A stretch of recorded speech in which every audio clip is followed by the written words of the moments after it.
사랑과 자비가 풍성하신 하나님, 2023년 새해 넷째 날입니다.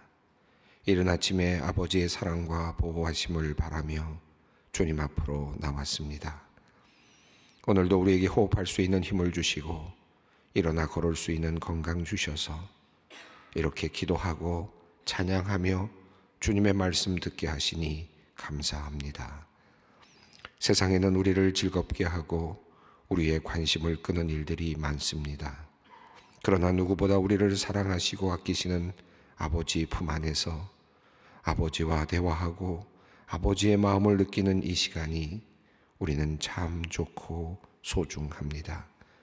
이 시간 모든 것을 아시는 하늘 아버지께 우리가 가진 걱정, 우리가 가진 근심, 염려, 불안 모든 것 내어놓고 아뢰기를 원하오니 주님 들어주시고 위로하시며 주시며 또한 우리에게 이길 힘을 공급하여 주시옵소서. 하나님 아버지, 우리는 연약하고 불완전하여 쓰러지기 쉬운 존재입니다. 새해 첫날 첫 주일 주님께 기도하며 올해는 최선을 다하겠노라 다짐하였지만 작심 3일 우리의 의지는 벌써 흔들리고 있습니다. 작년에도 올해도 그리고 내년에도 언제나 우리는 하나님의 도우심이 없이는 제대로 설 수 없는 연약한 존재입니다. 주님의 능력의 손으로 우리의 몸과 마음과 생각을 붙들어 주시어서 모진 세파 속에서 쓰러지지 않고 하나님의 자녀로 당당하게 살아가도록 우리를 도와주시옵소서. 우리의 연약함을 아시는 성령님 간구합니다. 악한 영의 공격과 유혹에서 우리를 건져 주시옵소서. 우리의 마음과 생각 속에 주님의 평강을 담아 날마다 주님과 동행하는 복된 삶을 살게 하여 주시옵소서. 사랑의 하나님, 우리는 저마다 마음의 소원을 안고 새해를 시작했습니다. 사람이 마음으로 자기의 길을 계획할지라도 그의 걸음을 인도하시는 이는 여호와시니라는 말씀을 기억합니다. 또한 하나님은 하나님의 기쁘신 뜻을 위하여 우리의 소원을 두고 행하게 하신다라고 말씀하셨음을 또한 기억합니다. 우리의 모든 간구와 소원, 기도의 제목이 주님의 선하신 뜻 안에 있기를 간구합니다. 우리의 기도가 육신의 정욕과 탐욕에서 비롯된 잘못된 것이라면 주님 고쳐주시옵소서. 주님의 합당한 것이라면 응답하여 주셔서 우리가 하나님의 살아계심을 보고 듣고 체험하며 하나님을 찬양하는 귀한 은혜를 맛보게 하여 주시옵소서. 신실하신 하나님을 믿고 신뢰하오니 모든 것을 합력하여 선을 이루어 주실 줄로 믿습니다. 자비로우신 하나님, 많은 사람들이 희망과 기대 속에서 새해를 맞이했지만 여전히 몸과 마음의 질병 가운데 힘든 시간을 보내는 성도들이 많이 있습니다. 그들의 지친 몸, 마음에 치료의 광선을 비추어 주시옵소서. 십자가에 달려 죽은 예수 그리스도를 다시 살려내신 부활의 그 능력으로 그들을 새롭게 하여 주시고 고쳐주시고 또한 살려주시기를 원합니다. 어떤 상황에서도 예수 그리스도의 십자가를 굳게 붙잡고 오직 하나님을 바라볼 수 있도록 믿음을 또한 더하여 주시옵소서. 비록 고통의 자리에 처해 있지만 그곳에서 살아계신 하나님을 더 깊이 만날 수 있도록 은혜를 베풀어 주시옵소서. 그리하여 고통의 시간이 의미 없이 낭비되는 시간이 되지 않도록 주님 역사하여 주시옵소서. 2023년 올해는 슬픔이 많고 눈물이 많은 이 땅에 주님의 평화가 더 많이 임하게 되기를 원합니다. 북한의 핵 위협으로 긴장감이 높아진 이 한반도 위에 해가 바뀌어서도 여전히 전쟁의 공포가 힘을 떨치는 우크라이나 땅에 테러와 독재 그리고 공포 정치 아래서 인권과 자유를 박탈당한 세계 여러 곳의 수많은 사람들 위해 주님의 평화를 내려 주시옵소서. 전쟁과 폭력이 그치고 지구 생태계 보존과 세계 평화를 위하여 모든 나라가 협력하는 분위기가 조성되도록 주님 강권적으로 역사하여 주시옵소서. 우리 교회와 가정에도 평화의 복이 임하기를 기도합니다. 서로 간의 오해와 갈등이 눈 녹듯 사라지게 하여 주시옵소서. 서로에게 마음을 열고 다가갈 수 있는 용기를 주시고 귀를 열어 상대방의 목소리에 집중할 수 있는 지혜를 주시옵소서. 서로를 향한 연민과 사랑이 회복되게 하여 주시고 모두가 함께 웃을 수 있도록 은혜의 날을 하루하루 더하여 주시옵소서. 거룩하신 하나님, 소망교회 권사님들을 축복하여 주시옵소서. 올해도 교회와 성도들을 섬기기 위해 많은 시간과 노력을 주님께 드리며 섬김의 사역을 감당하게 됩니다. 1년 365일 하루도 빠지지 않고 나라와 교회를 위해 기도하는 권사님들의 연속 기도를 주님께서 들으시고 응답하여 주시옵소서. 매 주일 비가 오나 눈이 오나 이른 아침부터 주일 예배 안내 봉사를 하고 토요일마다 결혼 안내를 하며 성도들을 섬기는 그들의 수고를 주님 기억하여 주시옵소서. 특별히 슬픔 당한 유족들을 위로하기 위해 바쁜 일상을 제쳐두고 월조 봉사로 수고하고 있습니다. 주님께서 날마다 동행하여 주시고 안전하게 지켜 주시옵소서. 주님께서 그들을 통하여 영광을 받아 주시옵소서. 권사님들이 가는 곳마다 주님의 따스한 사랑과 위로가 넘칠 수 있기를 원합니다. 우리 권사님들의 위로와 권사님들을 위로의 통로로 사용하여 주시옵소서. 무엇보다도 기도하는 사명을 기억하고 열심히 기도하는 권사님들 되게 하여 주시옵소서. 가난하고 고통받는 성도들 돌아보고 위로하는 일에 더욱 힘을 내게 하여 주시옵소서. 권사님들의 기도와 수고를 통하여 우리 소망교회가 더욱 든든히 세워져가는 은혜를 허락하여 주시옵소서. 오늘도 하나님의 말씀을 듣습니다. 말씀을 읽고 들을 때 잠자던 영혼이 깨어나게 하시고 지친 몸과 마음이 회복되는 은혜가 있게 하여 주시옵소서. 말씀을 통하여 우리를 향한 주님의 뜻을 알게 하시고 주님의 뜻에 순종하는 우리 모두가 되게 하여 주시옵소서.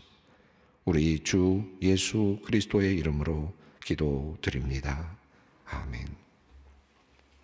오늘 이 시간 주님께서 주시는 말씀은 마가복음 1장 9절로 13절 말씀입니다. 마가복음 1장 9절로 13절 말씀 함께 봉독하겠습니다.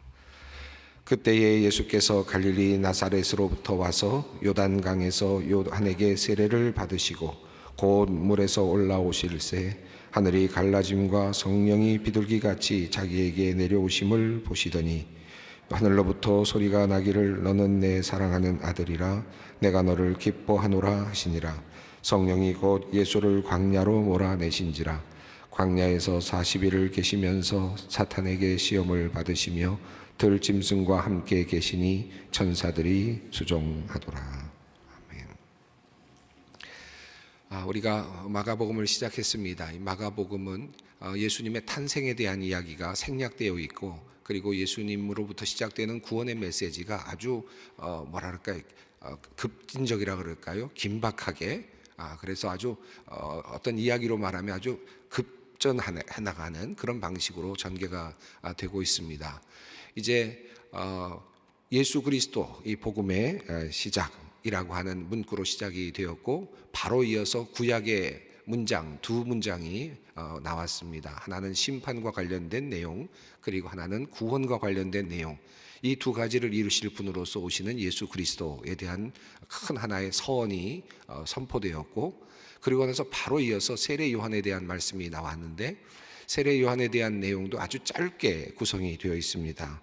어제 본문이었던 4절부터 시작해서 8절까지가 세례 요한에 대한 내용이 전부입니다. 그리고 바로 이어서 이제 그 다음에는 세례 요한에 대한 이름이 두 번 나오긴 하지만 두서 정도 나오긴 하지만 그저 이름이 등장할 뿐이고 세례 요한에 대한 내용은 이 앞부분에 아주 압축적으로 나타나고 있습니다. 세례 요한의 그 행적은 죄 사함을 받게 하는 세례, 회개에 이르게 하는 세례입니다. 구원을 주는 세례가 아니라 회개를 이 회개까지 인도하는 세례라고 그렇게 되어 있었고, 죄를 자복했다. 그래서 사람들이 나와서 하나님 앞에 죄를 자복했다. 세례 요한의 세례를 통해서 죄를 자복하는 그런 모습이 5절에 나왔습니다. 6절에서 세례 요한이 낙타 털 옷을 입고 허리에 가죽띠를 띠고 그리고 메뚜기와 석청을 먹었더라라고 하는 이 내용은 조금은 그저 먼저 그냥 언뜻 읽는 사람들에게는 이게 무슨 내용인가라고 생각이 들지만, 그러나 낙타 털옷을 입었다, 털옷을 입는다라고 하는 것은 스가랴서 13장 4절에 의하면 선지자들의 어떤 그 옷이라고 할 수 있습니다. 선지자들이 입는 옷이 털옷이었습니다. 그것을 이제 보여주고 있는데, 그래서 이 털옷을 입었다는 것은 선지자의 의미를 분명하게 보여주고 있고, 또 열왕기하 1장 8절을 보면 엘리야가 털이 많은 사람으로서 허리에 가죽띠를 띠고 있다라고 하는 표현이 나오는데, 엘리야를 상징하는 의미이죠. 그래서 엘리야의 모습을 표현하고 있습니다. 그리고 털이 많다라는 표현과 더불어서 또 다른 의미로는 털옷을 입었다라는 표현도 되기 때문에, 낙타 털옷을 입고 그리고 허리에 가죽띠를 띄었다라는 말은 아마 유대인들에게는 엘리야의 모습으로 왔구나라는 것을 상징적으로 보여주는 그런 표현이라고 할 수 있겠습니다. 그래서 요한이 낙타 털옷을 입고 허리에 가죽띠를 띠고 석청을 먹었다, 메뚜기를 먹었다 이렇게 되어 있는데, 메뚜기는 그 정결한 음식으로 레위기 11장 22절에 나오고 있습니다. 그러니까 정결한 음식을 먹으면서 엘리야의 환생이라 그럴까, 엘리야가 다시 온 것 같은 그런 모습으로, 선지자의 대표가 엘리야 아닙니까? 모세 그리고 엘리야, 이렇게 이제 그 변화산에서 예수님께서 이제 만나시는 장면도 나오는데, 엘리야는 그런 의미에서 선지자의 어떤 대표적인 상징적인 인물이라고 할 수 있는데, 그의 어떤 그 환영이라 그럴까, 그의 이미지가 그대로 드러나는 모습으로서 세례 요한이 등장을 합니다. 그의 메시지는 어떤 것이었습니까? 나보다 능력이 많으신 이가 곧 오실 것이다. 내 뒤에 나보다 능력이 많으신 이가 오신다. 엘리야의 모습을 하고 온 이 세례 요한이 나보다 능력이 많으신 이가 오신다. 그 능력이 많으신 것은 어떤 것이냐 하면, 나는 물로 세례를 주지만 그분은 성령으로 세례를 줄 것이다 라고 그렇게 말씀을 했습니다. 이것이 세례 요한의 메시지입니다. 마가복음이 이야기하고 있는 이 세례 요한의 메시지는 이거 다 요 내용입니다. 7절과 8절 요거로 압축이 되어 있죠. 나보다 능력이 많으신 이가 뒤에 오신다 라고 하는 메시지, 그리고 그분은 성령으로 세례를 주신다. 나는 물로 세례를 주었지만 이라고 하는 요 문장입니다. 물로 세례를 준다는 것은 조금 전에 말씀드린 것처럼 회개에 이르도록 하는 세례인데, 이제 회개에 이르름으로써 구원의 완성으로서의 세례, 이것이 바로 성령 세례라고 할 수 있겠습니다. 그래서 성령으로 세례를 주신 분, 회개까지 이르게 하는 세례가 아니라 진정한 구원을 주시는 그 분으로서의 예수 그리스도 오실 분을 지금 말씀을 하고 있습니다. 그리고는 이 세례 요한에 대한 내용이 이제 바로 사라지고 빨리 이제 진행이 또 됩니다. 예수님의 공생의 사역이 시작되는 모습이 나타나는데, 예수님의 공생의 사역은 첫 번째로는 예수님께서 세례 요한에게 세례를 받으시는 장면이 나타나고, 그리고 광야에서 시험 받는 장면으로부터 이제 바로 공생애가 시작이 됩니다. 굉장히 압축적으로 지금 그림이 그려지고 있다고 할 수 있겠는데, 오늘 본문 말씀은 바로 그 내용입니다. 이제 세례를 받으시는 내용인데, 9절 말씀을 함께 읽도록 하겠습니다. 그때 예수께서 갈릴리 나사렛으로부터 와서 요단강에서 요한에게 세례를 받으시고, 자, 지금 세례 요한이 활동을 하고 있습니다. 엘리야의 모습으로 와서, 자, 나보다 뒤에 오시는 분이 능력이 많으신 분이시다. 그리고 그분은 내가 세례를 주는 것을 넘어서는 성령의 세례를 주실 것이다 라고 하는 메시지를 전하고 있는 바로 그때에, 그 즈음이죠. 그때에 예수님이 등장을 합니다. 그러니까 예수님이 자라나는 장면, 태어나는 장면, 이런 어린 시절에 대한 내용은 전혀 이 본문 마가복음에는 없습니다. 예수님이 이제 공생애로 이제 시작을 하시는, 공적인 삶으로 시작을 해 나가시는 그 장면이 예수님의 세례 장면으로부터 시작이 됩니다. 자, 예수님께서 어디서 오셨느냐 하면 갈릴리 나사렛으로부터 오셨다. 예수님은 갈릴리 지방 출신이시니까 예수님께서 어린 시절을 보냈던 것을 한마디로 요약을 하는데 갈릴리 나사렛으로부터 오셨다라는 말로 한마디로 요약을 하고 있습니다. 예수님의 30년의 그 긴 준비의 기간, 자라나는 기간, 또 그 모든 기간이 한마디로 나사렛에서 오셨다부터 왔다라는 말로 이제 요약이 됩니다. 그리고 예수님은 이제 공적인 삶을 시작하시는데 요단강에서 요한에게 세례를 받으십니다. 자, 왜 예수님께서 요한에게 세례를 받으셨을까? 앞서 말씀드린 것처럼 세례 요한의 세례는 회개에 이르게 하는 세례라고 했습니다. 그러니까 인간이 죄가 있고 모든 인간이 죄성 속에 빠져 있고 그런 의미에서 이 죄가 있는 인간이 이제 하나님께 나와서 회개하는 데 이르는 세례. 세례는 그러니까 회개한다라는 의미고 죄를 씻는다라고 하는 그런 의미가 있는 세례가 세례 요한의 세례죠. 자, 그렇다면 한 가지 문제가 생깁니다. 왜 예수님은 죄가 없으심에도 불구하고 세례 요한에게 세례를 받으셨느냐? 그러면 인간으로서 가지고 있었던 예수님께서 성육신 하셔서 인간으로 가지고 계셨던 그 죄를 그 순간에 씻었다는 말인가? 우리가 신앙적인 고백으로 할 때 죄는 없으시다. 예수님은 이 땅에 오셨지만 인간의 몸을 입고 오셨지만 인간의 죄성을 입고 오지 않으신 분으로 우리는 이해하고 또 그렇게 믿고 있죠. 그렇다면은 이 회개에 이르는 세례라는 것이 잘 이해가 되지 않습니다.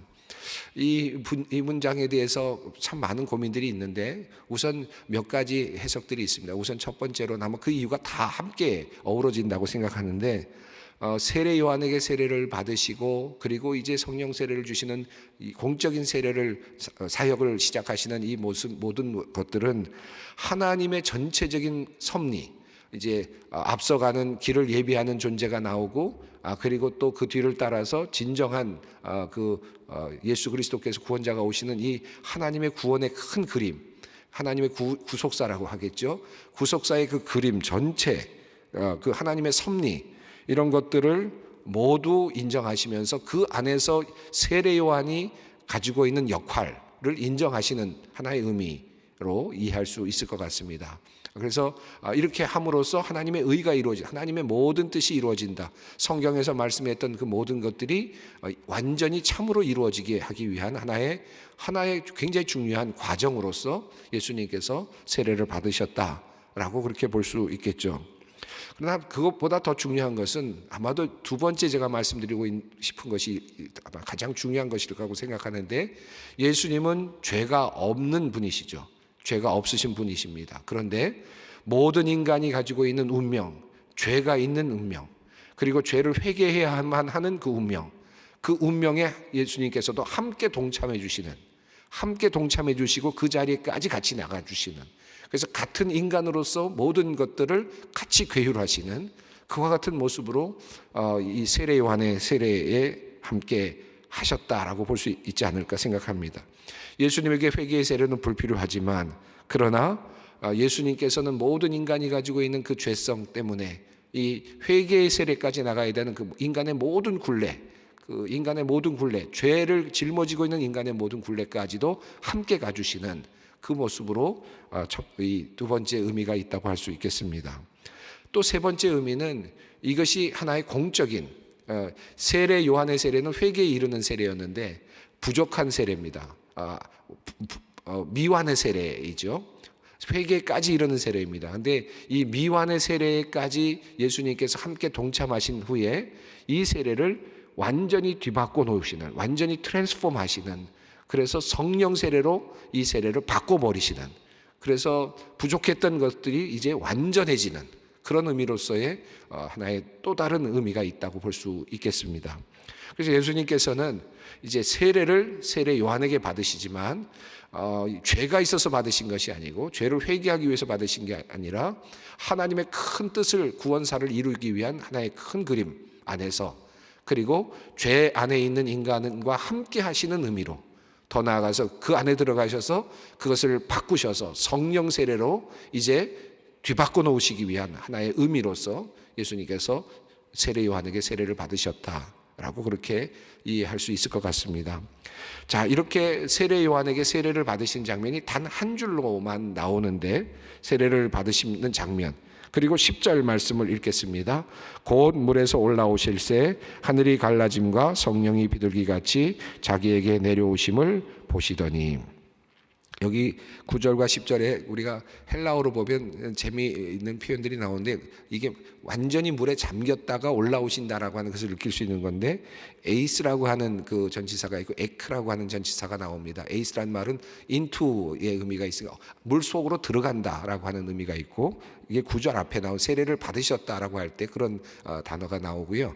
또 물에서 올라온다라고 했을 때 에크라는 단어가 와서 거기서부터 올라왔다라고 하는 그런 의미가 있습니다. 그래서 물속으로 완전히 들어갔다가 물속에서 올라오시는 그런 장면으로 묘사가 되고 있습니다. 재미있는 표현이 이제 곧이라고 하는 표현인데, 그냥 지나가는 단어가 아니고 자주 나오는, 마가복음에서 자주 나오는 단어입니다. 유시스라고 하는 단어인데요.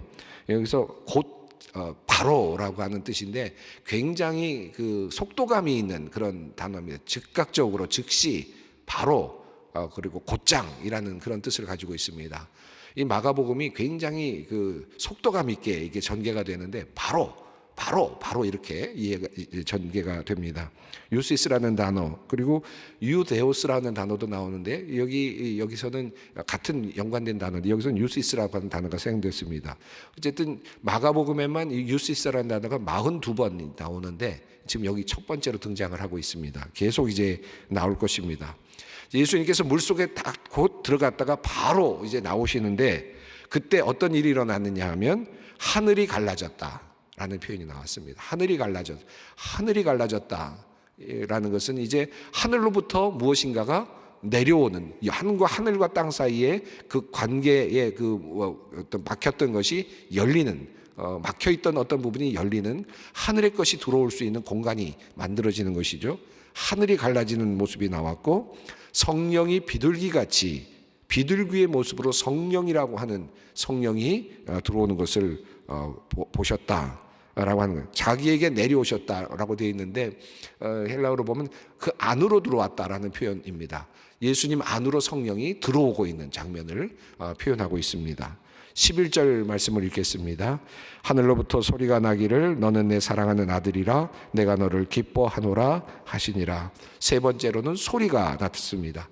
자, 예수님께서 세례를 받으실 때 세 가지 모습이 나타나는데, 하나는 하늘이 갈라지는 모습, 두 번째는 성령이 비둘기같이 예수님 안으로 들어가는 모습, 그리고 세 번째는 하늘에서 소리가 들리는데 너는 내 사랑하는 아들, 내가 너를 기뻐하노라 라고 하는 이 말씀이 들립니다.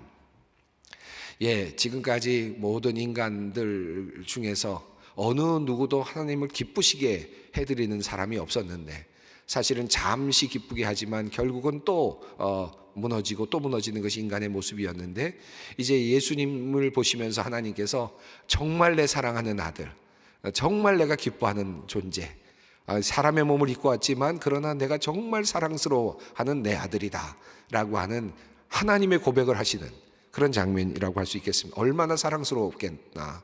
순종하면서 또 그러면서도 하나님의 그 순수함을 그대로 가지고 있는, 하나님의 모습을 그대로 간직하고 있는 아들을 보시면서 얼마나 감동하셨을까. 하나님께서 여기서 지금 하나님의 어떤 그 감동스러운 하나의 고백이 나옵니다. 9절과 10절, 11절의 흐름 속에서 우리가 한 가지 굉장히 재미있는 것을 알게 되는데, 이 본문이 삼위일체 하나님이 모두 등장하고 있는 아주 드문 그런 성경 구절입니다. 예수님이 지금 이 땅에 계시죠. 성령이 지금 안으로 들어오고 계시죠. 하늘에서 소리가 있는데 이는 내 사랑하는 아들이라고 말하죠. 아버지가 계시죠. 성부와 성자와 성령이 그대로 드러난 삼위일체가 이 안에서 그대로 드러납니다. 그래서 이 자리가 삼위일체가 하나가 되는 구원의 사역, 인간을 향한 구원의 사역을 위해서 성부, 성자, 성령이 이제 하나가 되어가는, 하나가 돼서 지금 이 땅에 오셔서 이 땅을 지금 이 땅에 있는 백성들을 구원하시기를 원하시는 그 하나님의 모습, 삼위일체 하나님의 모습이 아주 잘 드러나고 있는 본문이라고 할 수 있겠습니다. 자, 이렇게 예수님께서 세례를 받으시고 그리고 나서 이제 12절을 읽겠습니다. 성령이 곧 예수를 광야로 몰아내신지라. 여기에 곧 유시스라는 단어가 또 나옵니다. 여기 유스이스라는 단어가 나오면서 곧입니다. 바로 즉시 성령을 받자마자 바로 성령이 예수님을 광야로 몰아냈다. 여기 이 부분은 참 말씀드릴 내용이 참 많은데 우선 좀 넘어가겠습니다. 성령을 받았는데 좀 행복한 시간을 가져야 될 것 같은데 성령께서 예수님 안에 들어오시자마자 성령께서 바로 예수를 광야로 끄집어 내셨다라고 하는 것이죠. 광야는 심판의 자리이고 또 기근과 그리고 배고픔이 있는 자리 아닙니까? 자, 에덴 동산과는 완전히 비교되는 그런 곳이죠. 자, 그곳으로 예수님을 몰아내셨습니다. 그리고 13절이 이어집니다. 13절을 읽겠습니다. 광야에서 40일을 계시면서 사탄에게 시험을 받으시며 들짐승과 함께 계시니 천사들이 수종들더라. 이 13절이 참 많이 또 묵상할 만한 말씀입니다. 에덴 동산과 비교했을 때 광야는 완전히 반대적 개념입니다. 자, 그런데 들짐승과 함께 계시고 천사들이 수종된다라고 하는 이 말씀은 마치 에덴 동산에서 아담과 하와가 짐승들과 함께 있고 천사들의 수종을 들었던 그 죄를 짓지 않았던 인간의 모습, 에덴 동산에 있었던 인간의 모습을 그대로 보여주고 있습니다. 광야에 계시는데 지금 예수님은 마치 에덴 동산에 있는 것과 같은 모습으로 계신다라고 하는 것이죠. 들짐승과 함께 천사들이 수종되는 장면으로 나타납니다. 자, 인간은 에덴 동산에 있었음에도 불구하고 사실은 타락을 했는데 예수님께서는 지금 그 타락한 인간이 처할 수밖에 없었던 광야라고 하는 바로 그 장소, 이 형벌의 장소에 들어가시는데 그 장소에 들어가셔서 그 장소가 에덴 동산과 같은 모습으로 바뀌어가고 있는 모습을 보여주고 있습니다. 그런데 그곳에서 40일을 계셨다. 이건 온전한 시간을 의미하는데 사탄에게 시험을 받으셨다. 여러분, 에덴 동산에서도 역시 마찬가지로 아담과 하와가 시험을 받죠. 그리고 그 시험에 그만 넘어가고 말았습니다. 그런데 지금 이 자리에서는 예수님이 사탄에게 시험을 받으셨는데 여기서는 이 세 가지 시험의 내용도 나오지 않고 그분이 금식하셨다는 내용도 나오지 않습니다. 아주 단순하게 짧게 시험에 대한 내용이 나오는데 사탄에게 시험을 받으셨지만 그러나 예수님은 그곳에서 결코 흔들리지 않았음을 보여주고 있습니다. 그리고 짐승들과 함께 계시면서 천사들이 수종되는 그 에덴 동산을 회복해 나가는 그 모습으로 지금 나타나고 있습니다. 이제 예수님께서는 이 모습으로 이제 첫 아담과 하와가 에덴 동산에서 타락을 했다면 예수님께서는 그 쫓겨난 광야에서 그 자리에서 에덴 동산을 만들어 이미 가시면서 사탄의 유혹을 그곳에서 받지만 그 사탄의 유혹을 이기시면서 이제 완전히 새로운 인간으로 그리고 이 세상을 구원할 수 있는 유일한 구원자의 모습으로 이제 등장을 하십니다. 이것이 이제 예수님의 공생의 준비의 기간이고 바로 공생애를 이제 시작하는 바로 그 시점에 일어난 예수님의 모습이라고 할 수 있겠습니다. 자, 예수님께서 이 땅에 오셔서 성령의 부녀자로 오셔서 성령 세례를 받으심으로써 성령을 몸에 안으시고 그리고 하나님의 축복을 받으시면서 이제 우리 인간을 향한 구원의 역사를 이루시기 위해서 시작을 하시는 장면입니다. 오늘 이 말씀을 붙잡고 오늘 여러분 함께 기도의 자리로 나아갔으면 좋겠습니다. 우리가 받은 세례, 죄 사함에 이르는 세례를 넘어서서 나를 구원하시는 그 성령의 세례, 내가 받은 그 세례, 예수님께서 우리에게 주신 그 세례입니다. 우리가 세례 받을 때 하나님 성령이 우리 안에 예수님께서 오신 것처럼 내려오시고 그리고 하나님께서 이는 내 사랑하는 아들 내가 기뻐하는 자라 나를 향하여 우리 주님께서 이미 하나님께서 나를 향하여 이미 나의 세례의 자리에서 말씀하셨다. 그 사실을 우리가 한번 다시 마음에 새기면서 기도의 자리로 나아가겠습니다. 하늘에 계신 우리 아버지, 아버지의 이름을 거룩하게 하시며 아버지의 나라가 오게 하시며 아버지의 뜻이 하늘에서와 같이 땅에서도 이루어지게 하소서. 오늘 우리에게 일용할 양식을 주시고 우리가 우리에게 잘못한 사람을 용서하여 준 것 같이 우리 죄를 용서하여 주시고 우리를 시험에 빠지지 않게 하시고 악에서 구하소서. 나라와 권능과 영광이 영원히 아버지의 것입니다. 아멘.